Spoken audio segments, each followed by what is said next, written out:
하나님 말씀 보겠습니다. 에베소서 1장 17절로 우리 23절까지 말씀을 보도록 하겠습니다.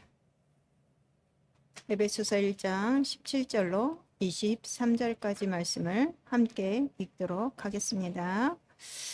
17절입니다. 우리 주 예수 그리스도의 하나님 영광의 아버지께서 지혜와 계시의 영을 너희에게 주사 하나님을 알게 하시고 너희 마음의 눈을 밝히사 그의 부르심의 소망이 무엇이며 성도 안에서 그 기업의 영광의 풍성함이 무엇이며 그의 힘의 위력으로 역사하심을 따라 믿는 우리에게 베푸신 능력의 지극히 크심이 어떠한 것을 너희로 알게 하시기를 구하노라.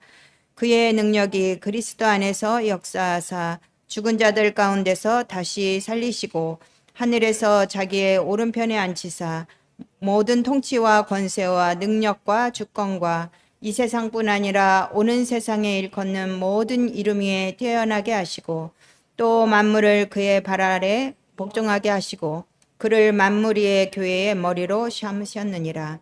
교회는 그의 몸이니 만물 안에서 만물을 충만하게 하시는 이의 충만함이니라. 아멘.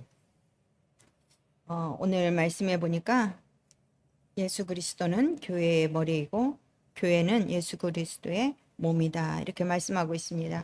한 주간 우리가 지혜와 계시의 영을 주시기를 기도하고 하나님께 나의 마음의 눈을 밝혀 주시기를 기도한 그런 시간이었을 줄 믿습니다.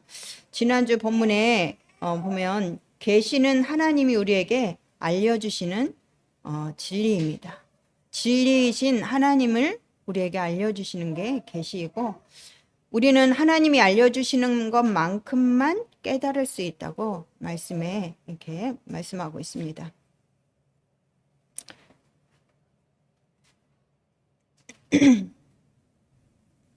그래서 지혜는 하나님이 보여주시는 이 계시를 깨달아 알 수 있는 힘입니다. 하나님의 것으로 모든 것을 보는 눈, 통찰력을 말합니다. 우리는 한계를 가진 사람입니다. 그래서 바울은 이 지혜와 계시의 성령을 가장 먼저 구한 것입니다. 우리의 기준으로 우리의 생각으로 정말 하나님을 아는 것이 아닌 거죠. 그래서 하나님을 알게 해달라고 기도한 것입니다. 잠언 1장 7절에 보면 여호와 하나님을 경외하고 바르게 아는 것이 모든 지혜와 지식의 근본이라고 말씀하셨습니다. 우리 사람의 근본이 뭐냐면 하나님을 아는 것이라는 거예요.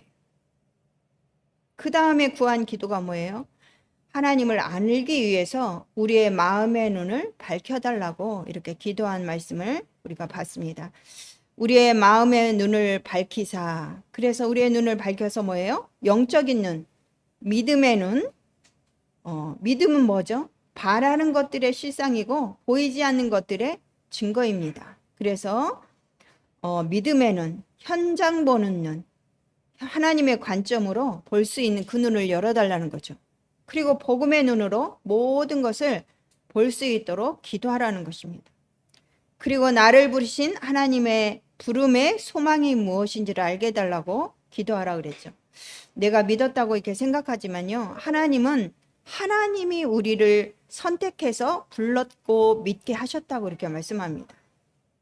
내가 교회를 다닌 것 같은데 하나님이 나를 부르셔서 믿음을 주시고 예배할 수 있도록 우리를 불렀다고 합니다. 그럼 부르신 이의 이유와 목적은 있겠지요. 이유는 하나님이 만드신 우리가 하나님의 형상입니다. 목적은 뭐죠? 하나님 나라의 일을 위해서 하나님이 우리를 통해서 하실 일이 있다고 말씀합니다. 이것이 우리의 비전이 되고 사명이 될 때 하나님은 우리에게 말씀을 주시고 하나님의 부르심의 그 목적의 작품을 우리를 통해서 만들어 가신다고 약속하십니다. 이 부름의 소망이 내 안에 담기도록 이렇게 알게 해달라고 기도해야 한다고 말합니다. 그 다음에 뭐죠? 성도 안에서 그 기업의 영광의 풍성함이 무엇인지 알게 해달라는 것입니다. 이 기업은 무엇일까요? 이 기업은 예수 그리스도 안에서 이미 우리에게 주시기로 약속된 상속받을 유업임, 유산. 우리는 하나님의 유업일자이고 상속자입니다.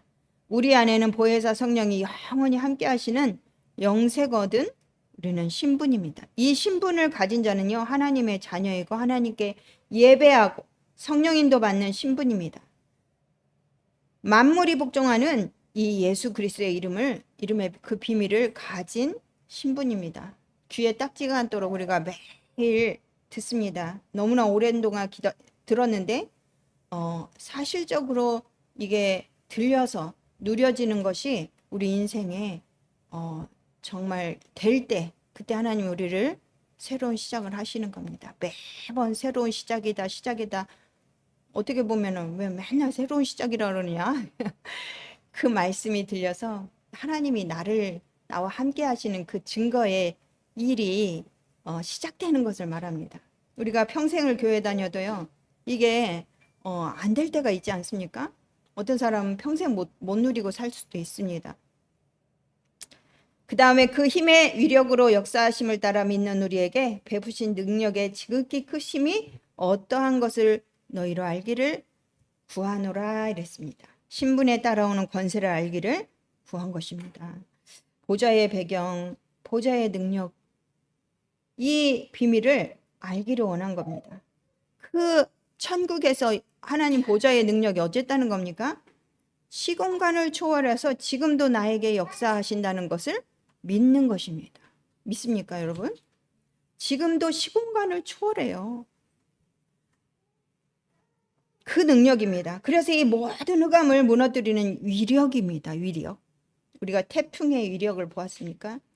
와, 정말 홍수의 위력이 엄청납니다. 보니까 홍수 한번 나니까요, 한 마을이 다 잠기기도 하고요, 막 집이 떠날라가기도 하고 무너지기도 하고, 그 밤 하루 사이에 비가 온 걸로도 그러는데 그 천지를 창조하신 하나님의 위력은 엄청납니다. 그 하나님의 위력으로 뭐예요? 흑암이 무너질 때는 그 하룻밤에 없어진 그 위력보다도 더 강하게 역사하십니다. 그래서 그 힘으로 237 전세에게 빛을 비추십니다. 누구를 통해서요? 하나님의 자녀들을 통해서. 그래서 첫 번째 그의 능력이라고 그랬습니다. 그리스도 안에서 역사하는 능력을 말하죠. 죽은 자들 가운데서 다시 살리셨다. 예수님이 십자가에서 죽으셨지만 하나님의 능력으로 다시 살아나셨다. 부활을 말하죠. 성육신을, 또 이 땅에 오신 성육신을 말합니다. 기독교의 진리는 뭡니까? 십자가와 부활입니다. 그죠? 그래서 모든 것이 예수 그리스도 이름으로 되어지는 것이 기독교의 진리입니다. 그러면서 자기 오른편에 앉히사 그랬습니다. 하나님과 동등한 통치하시는 이 하나님의 본체심을 말씀하고 있습니다. 하나님의 모든 능력이 오직 예수 그리스도 안에서 역사하셨다 이렇게 말씀합니다. 우리를 부르신 하나님의 일은요, 오직 예수 그리스도 안에서 모든 것이 시작된다는 것입니다. 하나님의 자녀가 되는 그때, 예배하는 그때, 말씀이 들려지는 그때, 신앙생활 시작하는 그때 하나님의 모든 능력의 역사 시작하십니다. 하나님은 우리가 그 하나님의 역사와 또 우리의 신분과 권세를 우리가 몰라서 못 누려서 우리가 확인되지 않는 것입니다. 그래서 첫 번째 보니까 하나님의 이름 무엇입니까? 그의 능력으로 하시는 일이 뭡니까? 우리를 부르신 목적에 맞게 예수 그리스도 안에서 시작하십니다. 하나님의 일을. 요한복음 6장 28절에 보니까요, 하나님 자녀 되는 순간에 이제 우리의 삶을 인도하십니다. 그게 시작입니다. 썩을 양식을 위해서 일하지 말고 영생하도록 있는 양식을 위해서 해라. 하나님 자녀 되는 순간에 삶이 바뀝니다. 그들이 묻되 우리가 어떻게 하나님의 일을 하오리까 그랬을 때에 예수께서 대답하여 이르시되 하나님이 보내신 일을 믿는 것이 하나님의 일이니라. 예수 그리스도를 믿는 것이 하나님 우리를 통해서 시작하시는 그 일입니다. 우리를 부르신 목적이 하나님이 보내신 자를 믿어서 하나님 나라의 일을 사모하고 그것을 위해서 살도록 하는 것입니다.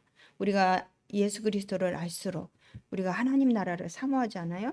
천국의 축복, 보좌의 축복이 내게 임하기를, 내 현장에 임하기를, 우리 자녀들에게 임하기를, 막 교회에 그 하나님의 일이 일어나기를 막 기도하게 되지 않아요? 이게 하나님의 일을 사모하는 그렇게 우리가 바뀌는 것입니다. 우리 안에 정말 우리가 구원받았다는 증거이고 우리 안에 성령이 계신 증거입니다. 두 번째 하나님의 뜻은 뭡니까? 요한복음 6장 39절에서 40절에 보면 나를 보내신 이의 뜻은 내게 주신 자 중에 내가 하나도 잃어버리지 아니하고 마지막 날에 다시 살리는 이것이니라 그랬습니다. 내 아버지의 뜻은 아들을 보고 믿는 자마다 영생을 얻는 이것이니 하나님의 일은 뭐예요? 예수 그리스도를 믿는 거고 하나님의 뜻은 무엇입니까? 예수 그리스도를 믿는 겁니다. 결국엔 하나님의 뜻과 하나님의 일이 예수 그리스도를 믿는 순간에 하나님이 하시는 겁니다. 그래서 하나님의 뜻은요, 하나님이 지으신 인간이 다시 하나님의 형상을 회복하고 하나님과 함께 사는 것입니다. 하나님과 함께 사는 그 비밀이 어디에 담겨 있습니까? 예배잖아요. 하나님을 찬송하도록 우리를 창조하셨기 때문에 예배하는 것이 하나님과 사는 비밀입니다. 세 번째 하나님의 방법은 무엇입니까? 하나님의 일은 예수 그리스도고 하나님의 뜻도 예수 그리스도 믿는 거고 하나님의 방법은 무엇입니까? 히브리서 1장 1절에서 3절에 보니까 하나님의 모든 날 마지막에 아들을 통하여 말씀하셨으니 이 아들을 만유의 상속자로 세우시고 그로 말미암아 모든 세계를 지으셨다 그랬습니다. 이는 하나님의 영광과 영광의 강체시요 그 본체의 형상이니라.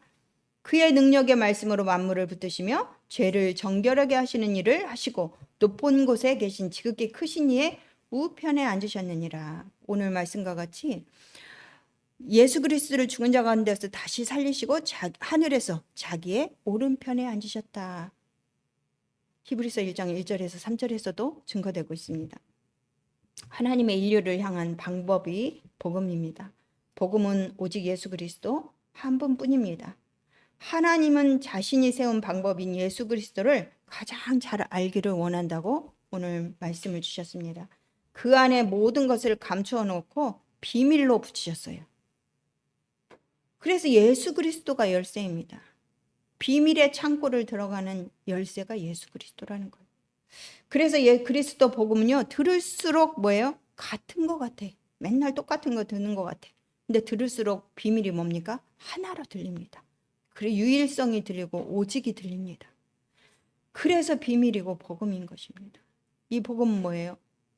나를 살리는 겁니다. 나를 치유하는 거죠. 이게 하나로 들릴 때 그 비밀이 그 비밀 속에 들어갈 때 이루어지는 것이거든요. 그래서 고린도전서 1장 24절에 보면요. 오직 부르심을 받은 자들에게는 유대인이나 헬라인이라 그리스도는 하나님의 능력이요 하나님의 지혜니라 그랬습니다. 뭐가요? 그리스도가 하나님의 능력의 열쇠고 그리스도가 하나님의 지혜의 열쇠인 것입니다. 그래서 두 번째 보니까 오늘 21절에 모든 이름 위에 뛰어난 이름을 주셨다. 얼마나 많은 말씀이 나왔습니까? 빌립보서에서도 나오고 바울이 계속 증거하는 말씀마다 이 예수 그리스도 그 이름에 뛰어난 이름의 능력을 말씀하고 있습니다. 그리스도의 이름의 권세는 뭐죠? 시공간을 초월하는 보좌의 축복이고 능력입니다. 온 우주적인 축복과 능력으로 이 세상뿐 아니라 뭐예요? 오고 오는 세상, 현재, 미래를 모두 포함하는 그 모든 이름 위에 뛰어난 시대적인 축복과 능력이라고 말씀합니다. 예수 그리스도 그 이름이 하나님의 도구입니다. 하나님이 쓰시는 거, 이 땅에 하나님의 일을 쓰시는 그게 그 도구가 예수 그리스도 이름입니다. 그래서 예수 그리스도는 하나님의 방법이고 예수 그리스도 이름은 하나님의 도구입니다. 도구라는 말이 표현이 이게 뭘 써먹는다 이런 느낌이 아니고 하나님의 유일하게 사용하시는 도구라는 겁니다. 그래서 만물이 복종하는 이름, 사단을 꺾으신 만왕의 이름, 만왕의 왕. 그리고 재앙을 막고 모든 저주를 해방시키는 대제사장이라고 성경에는 말씀하고 있습니다. 그 이름은 바로 하나님의 진리입니다. 하나님만 진리시죠. 진리는요, 다른 여기 있다 저기 있다 하지만 진리는 하나님만 진리입니다. 우리에게 복음으로 자신의 진리를 주셨습니다. 그래서 복음의 진리는 영원한 것이고요. 참 지식 예수 그리스도를 말하는 것입니다. 내가 곧 길이요 진리요 생명이니 나로 말미암고는 아버지께로 갈 적 없다. 그러면서 예수 그리스도만이 하나님을 만나는 참 진리의 길이라고 말씀합니다. 영원한 생명을 얻는 참 선지자의 이름이지요. 그 이름은 무엇입니까? 하나님 나라의 열쇠입니다. 마태복음 16장에도 뭐죠? 그 이름으로 우리가 기도할 때 하늘에서 열리고 닫히고 하는 그런 일이 일어나요. 이 열쇠예요.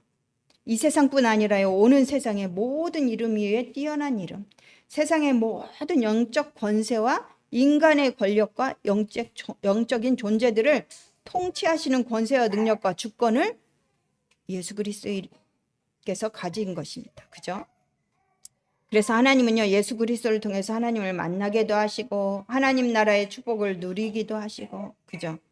그 사실을 하나님은 우리에게 누리기를 원하십니다. 열쇠로 주신 그 이름을 사용하기를 원하십니다. 그래서 예수 그리스도 이름의 비밀을 아는 자는요, 사용한 만큼 흑암이 떠나요. 보좌의 축복을 누리게 됩니다. 사용한 만큼. 우리가 나는 하나님을 잘 모르겠다, 그 이름의 비밀을 모르겠다, 그러면 어떻게 해야 되죠? 그 이름의 비밀을 알 수 있도록 말씀 공부를 해야 합니다. 성삼위 하나님이 누구신지 그 이름의 비밀을 아는 자는요, 이제 그 이름의 권세를 많이 사용합니다. 사용해야 합니다. 우리는 이 복음의 비밀을 정말 모르면 진짜 우리 집을 지교회 삼아서 예배를 하든지 미션홈 삼아서 예배를 하든지 계속 예배하면서 말씀 공부해야 되는 것입니다. 이 권세를 사용한다는 것은 말씀을 붙잡고 기도하는 것입니다. 예수 그리스도 이름으로. 말씀을 예수 그리스도 이름으로 기도하는 것입니다. 그러면 이 땅에 하나님 나라가 임하겠죠. 마지막으로 세 번째요. 예수 그리스도는 교회의 머리입니다. 오늘 만물이 복종한다 그랬습니다. 오늘 우리가 교동문의 시편 8편을 읽었습니다. 이 교동문 말씀처럼요, 다윗이 시편 8편에 보면 찬양을 합니다.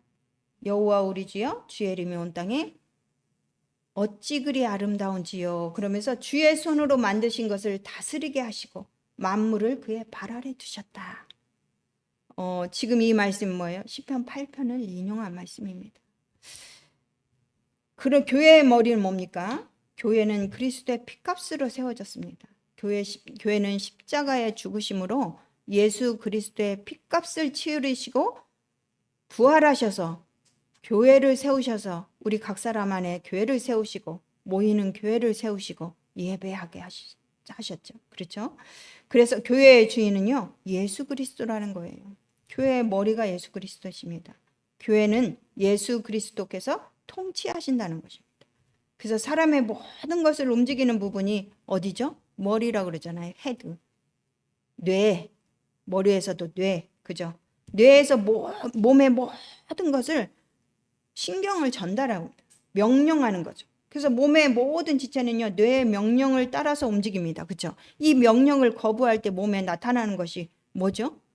정신적이고 육신적인 질병입니다. 뇌의 명령을 거슬려서 그 명령을 따라가지 못하는 상태는요, 고장이 난 거죠. 그래서 우리의 뇌가 살아나야 되죠. 과학적으로 보면요, 뇌를 깨우는 이 힘이 뭐죠? 산소입니다. 뇌는 산소로만 깨어납니다. 살아납니다. 그래서 깊은 호흡을 하라는 것입니다. 응?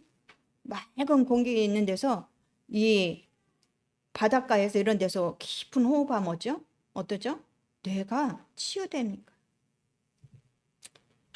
그래서 사람의 뇌가 가장 건강하기 위해서 어떻게 합니까? 살아나는 것은요, 사람들이 마음을 비워라 어쩌라 하지만 영적인 이 상태가 건강한 것을 말합니다. 요한 3서 1장 2절에도 영혼이 잘된 같이 범사가 잘된다 그랬습니다. 영혼이, 뇌가 건강하면요, 어땠죠? 모든 육신의 이 전달 체계가 조화롭게 규칙적으로 잘 이루어져서 건강하다는. 그럼 뭐예요? 범사가 잘 될 수밖에 없죠. 그래서 우리는요, 호흡을 신경 써서 하시기를 바랍니다. 내가 호흡이 짧다 하는 사람은요, 호흡을 길게 하시면 됩니다. 지금은 얼마나 많은 이 건강에 적신호들이 많은지 모릅니다. 그렇죠? 그래서 긴 호흡을 하면서 우리는, 하나님 자녀들은요, 치유의 근본 대신 그리스도 하나님을 묵상하는 겁니다. 어떻게 해요? 성경을 암송하고 받은 말씀을 묵상하고 이런다면 우리가 뇌가 회복되고 실제로 치유되기 시작합니다. 이처럼 교회의 머리 대신 예수 그리스도께서 모든 것을 명령하시는 거예요. 교회를 통해, 교회에. 그래서 교회에 이것이 맞다 저것이 맞다 하면 싸웁니다. 갈등합니다. 그런데 복음에서 성경에서 뭐라고 그러시느냐? 그렇게 바라볼 때 어떻게 되죠? 진정한 해석이 나옵니다. 하나님이 원하시는 것을 할 수가 있습니다. 성삼위 하나님을 알고요. 부르심의 소망과 그 안에 있는 풍성한 비밀과 능력을 아는 것이 믿음입니다. 그 믿음이 있을 때 말씀을 따라가고 순종할 수 있습니다. 그 믿음이 없으면 말씀에 순종할 수 없습니다.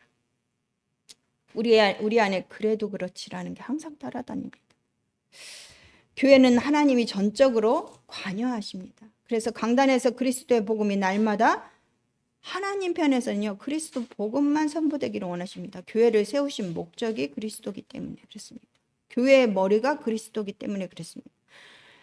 그리스도의 명령, 이 명령체계, 머리 대신 그리스도의 명령을 선포되는 것이 교회의 할 일입니다. 하나님의 자녀들이요, 복음의 말씀을 따라 살기를 원하십니다. 하나님은. 그래서 강단에서 말씀을 주시고 그 말씀을 가지고 기도하고 따라가는 것이죠. 여러분은 강단에서 어떤 말씀을 듣고 싶습니까? 지금 시대가요, 엘리트들도 많고, 지금 과학적으로 너무 발달하고, 그래가지고 교회에서 뭐 이렇게 귀신 얘기하고 뭐 사단 얘기하면 사람들이 싫다 한답니다. 율법적으로 아주 고상한 이야기, 세계 돌아가는 이야기, 이런 것도 섞어서 해야 된다고 해요. 왜냐하면 사람들이 그렇게 듣고 싶다고 한답니다. 그런데 시작부터 계속 복음으로 양육하고 복음으로 이렇게 계속 성장하면요, 그리스도 복음이 하나로 들릴 때는 다른 거 못 듣는 것입니다. 오늘 말씀을 이렇게 준비하는데 저도 이렇게 한 사람이 떠올랐습니다. 안타깝죠. 그분이 저에게 맨날 말했습니다. 역사적인 이야기 같은 거 막 섞어서 해달라고. 그래서 또 그렇게도 해봤습니다. 솔직히. 강단 포럼 하는데 어때요? 이분의 포럼을 들으면 계속 막 그런 거 얘기합니다. 유튜브에서 본 어떤 목사님 이야기하고 막 이렇게 하지 않습니까? 그래서 그날 본문 들은 거 하나도 생각 안 나고 그 포럼 나오지 않아요. 본문 포럼하자, 오늘 말씀 포럼하자 하면 잠깐 하는데 하다 보면 또 중간에 유튜브 얘기하고 그렇지. 그런데 우리가 보세요. 그러면은 이것저것 걸리더라고요. 이래서 걸리고 저래서 걸리고 시험 들고 맨날 육적이고 세상적인 것은요, 역사와 전통 이런 거 듣고 싶은가요? 그건요, 그냥 한 번 들으면 두 번 들으면 식상합니다. 또 전통적인 거 얘기해달라고 그래서 제가 전통적인 거 계속 에베소서 이야기하는데 에베소서의 그 배경 얘기하고 그 시대 배경 얘기하고 이런 거 맨날 해보세요. 질리지 않습니까? 그죠? 그건 한 번 들으면 끝입니다. 그죠? 요한복음 6장 63절에 보니까 살리는 것은 영이니 육은 무익하니라. 내가 너희에게 이른 말이 영이요 생명이라. 우리를 살리는 것은요, 복음의 말씀입니다. 말씀이 내게 무엇으로 들려야 치유와 회복이 일어난다고 하나님은 뭐라고 말씀합니까? 예수 그리스도 복음의 말씀은 들을수록 들리고 들리면 뭐예요? 믿음의 사람으로 자꾸 거듭나게 된다는 것이 하나님이 하신 말씀입니다. 그렇죠? 마지막으로 우리가 교회는 그리스도의 몸입니다. 그리스도와 교회의 관계를요, 머리와 몸으로 이렇게 말씀합니다. 성경에서는 많이 나오죠. 참 포도나무와 가지, 응?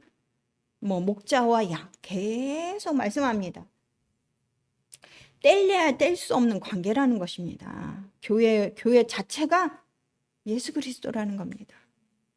예수 그리스도 몸된 교회는요, 교회의 머리 대신 예수 그리스도의 명령을 따라서 교회가 나아가기를 원하시는 겁니다. 예수님의 지상 명령은 뭡니까? 예수님이 오신 목적은 뭡니까? 영혼 구원이죠.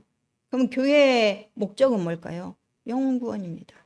그것만 맨날 말해도 하나님은 교회를 지키십니다. 그 일을 할 수 있는 사람들을 보내시는 겁니다.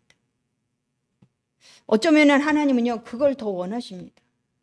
나머지는 뭐죠? 우리의 경험과 우리의 지식과 이런 걸 가미해서 많은 것을 이야기하는 걸 하나님 어쩌면 싫어하실 수도 있습니다.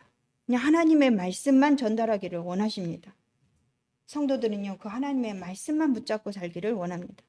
그것이 바로 전도와 선교, 세계복음 아니겠어요? 그의 몸된 교회의 가장 모델은 사실 초대교회 사도행전 2장에 나타나죠. 사도행전 1장에 보니까 오직 그리스도가 발견됐어요. 따라다닐 때도 몰랐고 예수님의 십자가의 죽음과 부활을 목격해도 몰랐어요. 근데 그 하나가 보였던 것입니다. 오직 그리스도. 그랬더니 뭐예요? 하나님 나라가 이해가 됐어요. 하나님 나라의 일이 무엇인지가 이해가 됐어요.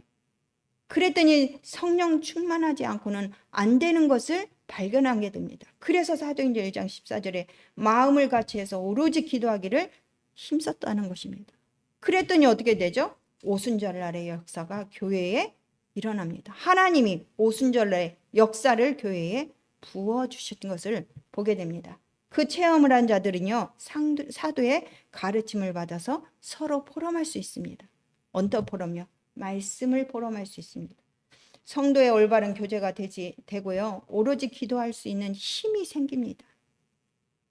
그 힘으로 하나님은 뭘 하기를 원하십니까? 전도와 선교할 수 있기를 원합니다. 하나님의 일을 하기를 원하는 거죠. 그래서 우리 교회가 이런 교회가 되기를 원합니다. 예배가 살아나고 기도 운동이 되고 성도 간의 올바른 이 친교가 일어나고 개인과 가정과 업과 현장에 하나님 나라가 증거될 수 있는 전도 선교의 축복이 임하기를 기도합니다. 한 주간도 승리하시기를 바랍니다. 기도하겠습니다.